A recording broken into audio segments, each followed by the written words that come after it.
माझं नाव प्रसाद. आज मी तुम्हाला जो प्रसंग सांगणार आहे, तो माझ्या आयुष्यामध्ये घडलेला एक खराखुरा प्रसंग आहे. बऱ्याच लोकांचा यावर विश्वास बसेल किंवा बसणार पण नाही. पण म्हणतात ना, ज्यावेळी आपल्या स्वतःबरोबर काही गोष्टी घडतात, त्यावेळीच आपला त्या गोष्टींवर विश्वास बसतो.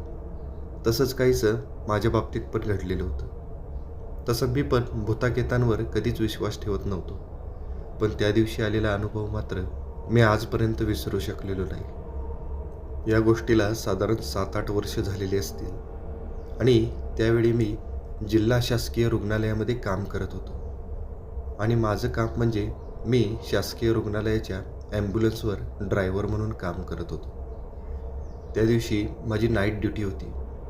मी 6 वाजताच हॉस्पिटलमध्ये पोहोचलेलो होतो. तेवढ्यात मला मुळे साहेबांचा फोन आला. मुळे डॉक्टर हे शवघराचे इन्चार्ज होते. मी त्यांच्या केबिनमध्ये जाऊन त्यांना भेटलो. त्यांनी मला सांगितलं की तुला आत्ताच्या आत्ता मानेवाडी नावाच्या गावाला जायचं आहे. तिथल्या शासकीय रुग्णालयामध्ये एक डेड बॉडी आहे. ती घेऊन तुला आपल्या हॉस्पिटलमध्ये यायचं आहे. तसं हे माझं रोजचंच काम होतं. त्याच्यामुळं मी त्यांना होकार दिला आणि हॉस्पिटलमधून बाहेर पडलो. हॉस्पिटलच्या मागच्या दरवाजाजवळ ॲम्ब्युलन्स उभीच होती. मी आता ॲम्ब्युलन्समध्ये बसलो आणि गाडी स्टार्ट करून मानेवाडीच्या दिशेने निघालो. आमचा जिल्हा म्हणजे मोठं शहर. मला त्या सिटीतून बाहेर पडायला जवळजवळ अर्ध्या तासाचा वेळ गेला आणि 9 वाजता मी शहराच्या बाहेर पडलो. मोठ्या हायवेने मी जवळजवळ 1 तासाचा प्रवास केला आणि साधारणतः 10 वाजता मी एका छोट्या डांबरी रस्त्याने मानेवाडीच्या दिशेने निघालो. या रस्त्याला तशी वाहनांची गर्दी कमी होती आणि रस्त्याच्या आजूबाजूला झाडांची खूपच दाटी होती आणि त्यात अंधार खूपच पडलेला असल्यामुळे गाडीच्या हेडलाईटच्या प्रकाशामध्ये जेवढं दिसेल तेवढंच मला स्पष्ट दिसत होतं. जवळजवळ अर्ध्या तासाचा प्रवास केल्यानंतर मी मानेवाडी गावाच्या वेशीजवळ पोचलो आणि मी माझी गाडी त्या वेशीतून आतमध्ये नेली. तिथून डाव्या बाजूला एक कच्चा रस्ता फुटत होता. त्या रस्त्याने मी माझी गाडी वळवली आणि थोडंसं पुढं गेल्यानंतर समोरच मला मानेवाडी ग्रामीण रुग्णालय असा बोर्ड दिसला. मी गाडी रुग्णालयाच्या समोर नेऊन उभी केली. तसं दवाखान्यामधून एक व्यक्ती पळतच बाहेर आला आणि त्याने मला गाडी रिव्हर्स घेऊन लावायला सांगितली. मी गाडी रिव्हर्स केली आणि हॉस्पिटलच्या गेटजवळ नेऊन उभी केली. तसं आतून लगबगीने 2 कामगार स्ट्रेचरवर एक डेड बॉडी घेऊन आले. मी बाजूलाच उभं राहून हे सगळं बघत होतो. ती एका बाईची डेड बॉडी होती. खूपच जाडजूड आणि मजबूत बाई होती ती. कदाचित हार्ट अटॅकने वगैरे तिचा मृत्यू झालेला असावा. असो, मला काय करायचं होतं. ती डेड बॉडी खूपच अवजड होती म्हणून मी पण त्यांना मदत करू लागलो. त्यानंतर ती डेड बॉडी मी माझ्या ॲम्ब्युलन्समध्ये लोड करून घेतली आणि त्या दवाखान्याच्या रजिस्टरवर मी साईन केली. त्यानंतर ॲम्ब्युलन्सचा मागचा दरवाजा व्यवस्थित पॅक करून मी पुन्हा ॲम्ब्युलन्सच्या केबिनमध्ये जाऊन बसलो आणि आमची गाडी स्टार्ट केली. 5च मिनिटात मी त्या कच्च्या रस्त्याने थोडंसं पुढं गेलो आणि मानेवाडीच्या वेशीतून बाहेर पडलो. तसा पुन्हा एकदा तो डांबरी रस्ता लागला. एक 5-10 मिनटं गावाच्या आजूबाजूची घरं मला एकदम स्पष्ट दिसत होती. पण जसं मला तिथून बाहेर पडून 10 मिनिटं झाली तसं मात्र आजूबाजूला मला काहीच दिसेनासं झालं. फक्त आणि फक्त काळा अंधार आणि दाट मोठी झाडं.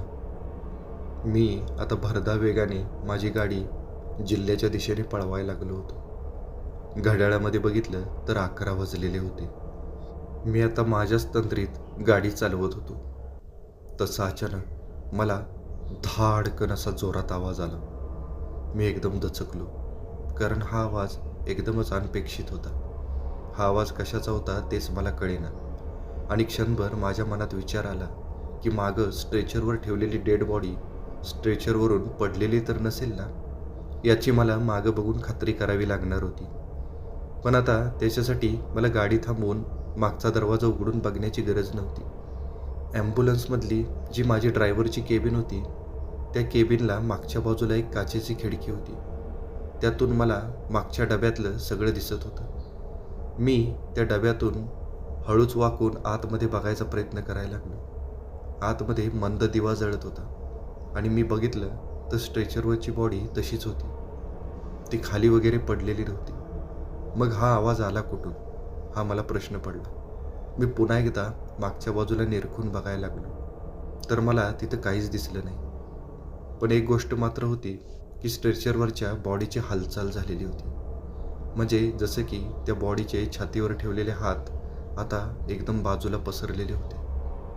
माझ्या लक्षात होतं की बॉडी ज्यावेळी आम्ही गाडीमध्ये लोड केली त्यावेळी ती व्यवस्थित जुळवून ठेवलेली होती. पण मला वाटलं की कदाचित कच्च्या रस्त्याने गाडी चालवत असताना गाडीच्या होणाऱ्या हालचालीमुळं त्या डेड बॉडीचे हात आणि पाय थोडेसे बाजूला सरकलेले असतील, अशी मी माझ्या मनाची समजूत घातली आणि मी पुन्हा गाडी चालवण्याकडे लक्ष द्यायला लागलो. आणि थोडंसं पुढं गेल्यानंतर अचानक मला मागून अजून विचित्र आवाज यायला लागले.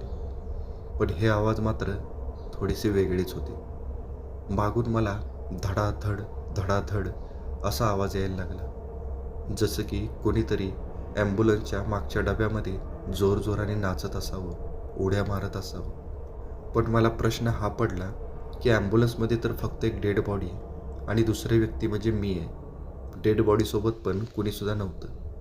तर मग हा असा उड्या मारलेला किंवा नाचलेला आवाज कुठून येत असेल? पुन्हा मला वाटलं की कदाचित त्या डेड बॉडीची हालचाल वगैरे होत असेल किंवा ते स्ट्रेचर ॲम्ब्युलन्सला इकडं तिकडं धडकत असेल, त्याच्यामुळे कदाचित हा आवाज येत असेल. म्हणून मी पुन्हा एकदा त्या गोष्टीकडे दुर्लक्ष केलं. पण आता हा मागून येणारा आवाज चांगलाच वाढला होता आणि आता मला त्याच्यासोबत अजून एक वेगळा आवाज यायला लागला. आता मला असं जाणवत होतं की ॲम्ब्युलन्समध्ये धडाधड होणाऱ्या आवाजाबरोबर एक गुरगुरलेला आवाज पण येत होता. कोणीतरी मोठमोठ्याने गुरगुरत होतं. माझं डोकं सुन्न झालं. काय असेल मागे? बघायला गेलं तर एक डेड बॉडीच बघताय, मग एवढा आवाज कसा काय येतो? पण मागचा येणारा आवाज मला स्वस्थ पण बसू देत नव्हता. म्हणून मी आता पुन्हा एकदा वाकून बघावं म्हणून मागच्या बाजूला तोंड फिरवलं, तर मागच्या बाजूच्या खिडकीचा पडदा आपोआप बंद झालेला होता. तो पडदा मागच्या डब्यामध्ये होता. आता मात्र मला हे थोडंसं विचित्र आणि विलक्षणच वाटलं. कारण मगाशी मी ज्यावेळी ॲम्ब्युलन्सच्या मागच्या डब्यामध्ये वाकून बघितलं होतं त्यावेळी तो पडदा उघडा होता. त्यामुळे तर मी मागं बघू शकलो होतो.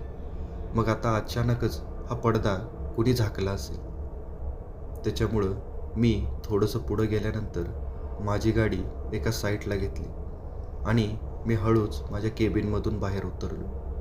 आजूबाजूला बघितलं तर रस्त्यावर एकसुद्धा वाहन दिसत नव्हतं. मी तसाच घाबरत घाबरत ॲम्ब्युलन्सच्या मागच्या दरवाजाजवळ गेलो. खरं तर मला दरवाजा उघडण्याची सुद्धा भीती वाटत होती. पण ॲम्ब्युलन्समध्ये नेमकं काय चाललं होतं याची मला खात्री करून घ्यायची होती. एका मनाने मला वाटत होतं की आतमध्ये एखादा कुत्रा किंवा एखादा प्राणी वगैरे शिरलेला असावा. म्हणून मी हळूच ॲम्ब्युलन्सचा मागचा दरवाजा उघडला आणि मी आतमध्ये बघतोय तर काय, आतमध्ये काहीच नव्हतं. पण ॲम्ब्युलन्सच्या मागच्या बाजूला मात्र बरीचशी हालचाल झालेली होती. बरंचसं सामान खाली जमिनीवर पडलेलं होतं. डेड बॉडीची पण बरीचशी हालचाल झालेली होती. सरळ झोपवलेली डेड बॉडी आता त्या स्ट्रेचरवर पालती पडलेली होती. हे सगळं खूपच भयानक होतं. ते बघून भीतीची एक लहर माझ्या सर्वांगातून दौडत गेली. मला आज पहिल्यांदाच वाटलं की काहीतरी विचित्र आपल्याबरोबर घडतंय. आयुष्यात पहिल्यांदाच मी एवढा घाबरलो होतो. मला काय करावं ते सुचत पण नव्हतं. मी एकटा होतो, कुणाला सांगू पण शकत नव्हतो. पण शेवटी मी माझ्या मनावर संयम मिळवला आणि मी तो ॲम्ब्युलन्सचा मागचा दरवाजा बंद केला. आणि मी आता ठरवलं की मागं काहीही झालं तर तिकडे लक्षच द्यायचं नाही आणि जेवढ्या लवकर होता होईल तेवढ्या लवकर ही डेड बॉडी हॉस्पिटलमध्ये नेऊन पोचवायची. असा विचार करून मी पुन्हा ॲम्ब्युलन्समध्ये जाऊन बसलो आणि गाडी स्टार्ट करून मी पुन्हा जिल्ह्याच्या दिशेने पळायला लागलो. मला अजून पण हॉस्पिटलमध्ये पोचायला 1.25 तास लागणार होता. आणि जसं मी गाडी भरधाव वेगाने पळवायला लागलो तसं पुन्हा एकदा मला ॲम्ब्युलन्सच्या मागच्या डब्यामध्ये विचित्र आवाज यायला लागले. तेच धडाधड लाथा घातलेले आवाज, गुरगुरलेले आवाज. पण मी मात्र आता जाणून बुजून त्या आवाजांकडे दुर्लक्ष करायला लागलो. पण 10-15 मिनिटानंतर अचानकच सगळे आवाज एकदम बंद झाले. मला थोडंसं बरं वाटलं आणि मी पुन्हा माझं लक्ष ड्रायव्हिंगवर केंद्रित केलं. पण अचानक मला पुढच्या आरशातून एक विचित्र दृश्य दिसलं. मी हळूच त्या आरशातून बघत होतो. त्यावेळी मला असं जाणवलं की ॲम्ब्युलन्सचा जो मागच्या डब्यातला पडदा आहे तो कुणीतरी हळूच उघडत आहे. मी गाडीचं स्पीड थोडंसं हळू केलं आणि त्या आरशातल्या दृश्याकडं एकदम काळजीपूर्वक बघायला लागलो. एकदम हळूवारपणे मागच्या डब्यातून काचेच्या खिडकीवरचा पडदा अलगद बाजूला केलेला होता. आणि अचानक असं काही घडलं की मला एक झटकाच बसला. माझ्या पायाखालची जमीनच सरकली. मागं जी डेड बॉडी होती त्या डेड बॉडीचा चेहरा मला आता त्या काचेच्या खिडकीजवळ दिसायला लागला. ती डेड बॉडी त्या काचेच्या खिडकीतून माझ्या केबिनमध्ये बघत होती. त्या डेड बॉडीचे ते निस्तेज डोळे इकडून तिकडं फिरायला लागले आणि बरीचशी नजर फिरवल्यानंतर त्याचे डोळे माझ्यावर खिळले. मी त्या डेड बॉडीकडे डायरेक्ट जरी बघत नसलो तरी ॲम्ब्युलन्सच्या पुढच्या आरशातून मी ते बघत होतो. हे खूपच भयानक होतं. मी एवढा घाबरलो की भीतीने माझे हातपाय एकदम थंड पडले.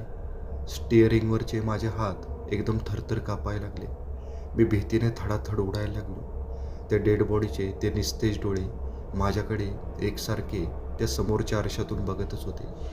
मी आता भीती वाटू नये म्हणून तो आरसा दुसऱ्या बाजूला वळवला. पण तो आरसा जरी मी दुसऱ्या बाजूला वळवलेला असला तरी मागून ती डेड बॉडी माझ्याकडेच बघत असणार याचा मला अंदाज होता. पण मागं वळून बघायचं माझं धाडससुद्धा होत नव्हतं. माझी अवस्था खूपच बिकट झाली होती. हृदयाची धडधड खूपच वाढलेली होती. माझा गाडीवरचा ताबा सुटत चाललेला होता. पण गाडी थांबवणं पण शक्य नव्हतं. एवढ्या अंधाऱ्या रात्री मी गाडी थांबवून तरी काय करणार आणि एवढ्या रात्री मला मदत तरी कोण करणार. मला काय करावं ते कळत नव्हतं. पण तेवढ्यात माझ्या मनात माझ्या बायकोने सांगितलेला एक विचार आला. माझी बायको ही स्वामी समर्थांची खूप मोठी भक्त. ती मला नेहमी स्वामीजींबद्दल सांगायची. पण मी मात्र तिच्यावर कधीच विश्वास ठेवत नव्हतो. पण तिनं मला बऱ्याच वेळा सांगितलं होतं की ज्यावेळी तुम्ही संकटात असाल त्यावेळी स्वामींचं स्मरण करा, त्यांचं नाव घ्या, बघा ते तुमची मदत करायला नक्की येतील. आज खरंच माझ्यावर संकट आलेलं होतं. मी भक्तिभावाने स्वामी समर्थाचं नामस्मरण करायला लागलो. त्यांच्याकडे मदतीची याचना करायला लागलो. आणि मित्रांनो, काय आश्चर्य, अचानक मला केबिनमध्ये एक वेगळंच अस्तित्व जाणवलं. धुपाचा आणि अगरबत्तीचा वास माझ्या केबिनमध्ये दरवळला. खरं तर माझ्या केबिनमध्ये अगरबत्ती किंवा ऊद नव्हताच. पण काही का असेना त्या वासाने माझ्यामध्ये एक पॉझिटिव्ह एनर्जी आली. माझ्यातली भीती थोडीशी कमी झाली. आणि अचानक मला माझ्या बाजूच्या सीटवर कुणीतरी बसल्यासारखं जाणवलं. मी दचकून त्या बाजूच्या सीटकडे बघितलं तर तिथं कुणीच नव्हतं. पण तिथलं अस्तित्व मात्र मला एकदम स्पष्ट जाणवत होतं. तो सुगंधी वास आणि ते तेजस्वी अस्तित्व मला एक प्रकारची ऊर्जा देऊन गेलं. माझी भीती हळूहळू पूर्णपणे कमी झाली. स्टेअरिंगवरचे लटपटणारे हात आता चांगले स्थिर झाले होते. माझं मन पण आता थाऱ्यावर आलेलं होतं. मी आता व्यवस्थितपणे गाडी चालवू शकत होतो. स्वामी समर्थाचं नामस्मरण मी आता चालूच ठेवलेलं होतं. मागचा विचित्र येणारा आवाज आता पूर्णपणे बंद झालेला होता. आणि मागच्या खिडकीतून ती बाई बघते का नाही हे बघण्यासाठी मी मागं वळून बघितलं तर आता खिडकीजवळ पण कुणी नव्हतं. मागचा पडदा लावलेला होता. सगळं एकदम शांत होतं. ती अनुभूती मी विसरूच शकत नव्हतो. बघता बघता रस्ता कसा कापला गेला ते कळलंच नाही आणि मी जिल्ह्याच्या शहरामध्ये शिरलो. माझ्या बाजूचं ते तेजस्वी अस्तित्व अजून पण तिथंच होतं. आणि जसं मी आमच्या हॉस्पिटलच्या गेटमधून माझी गाडी आतमध्ये नेली तसं अचानकच ते अस्तित्व कुठंतरी गायब झालं. गाडीच्या केबिनमधला तो उदाचा आणि अगरबत्तीचा वास अचानकपणे नाहीसा झाला. मी पटकन गाडीतून खाली उतरलो. 2 कर्मचारी डेड बॉडी घेण्यासाठी गाडीजवळ आले. त्यांनी मागचा दरवाजा उघडून ती डेड बॉडी बाहेर काढली. त्यानंतर जवळजवळ 7-8 वर्ष झाली मी अजून पण शासकीय रुग्णालयाच्या ॲम्ब्युलन्सवर ड्रायव्हिंगचंच काम करतो. पण त्यानंतर मात्र मला असा अनुभव कधीच आलेला नाही. आणि त्या दिवशी मला कळलं की खरंच या जगामध्ये नकारात्मक ऊर्जा किंवा आत्मा हे अस्तित्वामध्ये आहेत. आणि जशा वाईट शक्ती अस्तित्वात आहेत तशा चांगल्या शक्ती पण अस्तित्वात आहेत, त्याची पण प्रचिती मला त्या दिवशी आली होती. आणि त्या दिवशीपासून मी पण स्वामी समर्थांचा भक्त झालेलो होतो. कारण मला माहिती होतं, ज्यावेळी माझ्यासोबत काही वाईट घडेल, त्यावेळी स्वामी माझ्यासोबत असतील.